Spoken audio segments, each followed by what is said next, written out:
আজকে এটা আমাদের জন্য একটা আনন্দের দিন যে আজকে পদ্মা রেল সেতু সংযোগের মাধ্যমে খুলনা এবং ঢাকার মধ্যে একটা দ্রুত যাতায়াতের ব্যবস্থা হয়েছে।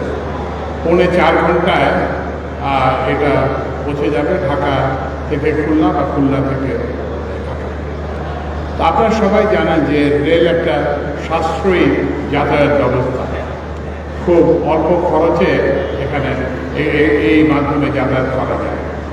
এই প্রকল্প বাস্তবায়ন করতে গিয়ে রেলের ইঞ্জিনিয়ারবৃন্দ, রেলের কর্মস্তরের কর্মচারীবৃন্দ এবং রেলের মহাপরিচালক সহ কর্মকর্তা এবং বিশেষ করে বাংলাদেশ সেনাবাহিনীর কর্মকর্তারা এখানে উল্লেখযোগ্য ভূমিকা রেখেছেন, তাদের আমি ধন্যবাদ জানাই। যেখানে যাত্রী বেশি হবে সেখানেই গাড়ি ছাড়বে, যেখানে থেকেই রাজস্ব পাওয়া যাবে, পণ্য কিংবা মানুষ পরিবহন করা যাবে, সেখানেই রেল থামবে। সব খাতেই কিন্তু ভর্তুকি দিতে হচ্ছে। এই ভর্তুকি আর কত দেওয়া যাবে? তো এই জন্য আমাদেরকে ব্যয় সাশ্রয়ী হতে হবে। ব্যয় সাশ্রয়ী হতে হবে আমাদের পরিকল্পনায়, ব্যয় সাশ্রয়ী হতে হবে আমাদের ব্যয়ে। আমাদের যেমন যে কোনো প্রকল্পেরই ব্যয় আপনি দেখবেন যে তুলনামূলকভাবে ভারতের তুলনায় কিংবা আশেপাশের দেশের তুলনায় অনেক বেশি। এইটা আমি আপনার রেলের যারা ইঞ্জিনিয়ার, রেলের সঙ্গে সেনাবাহিনীর যারা সহায়তা করেন, সবাইকে অনুরোধ জানাবো যে কীভাবে এটা খরচ কমানো যায়।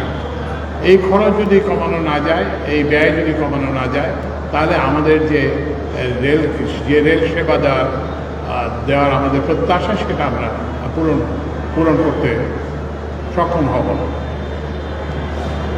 তো আমি আর বেশি কথা বাড়তে চাই না, আমাকে আরেকটি সভায় যেতে হবে।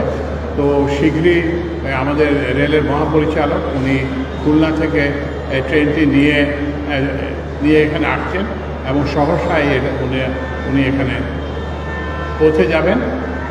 তো এখন যে কথাটা যে রেল চালু হলো, এটা বড় কথা নয়, কিন্তু বড় কথা হচ্ছে যে এটা যাতে সময়ানুবর্তিতা বজায় থাকে এবং রেলের যে সুবিধাদি, এই যে কোচগুলো যাতে পরিষ্কার করা হয় এবং এগুলো যাতে ব্যবহারযোগ্য থাকে, যাত্রী সাধারণের কাছে গ্রহণযোগ্য থাকে, সেজন্য আপনারা চেষ্টা করবেন।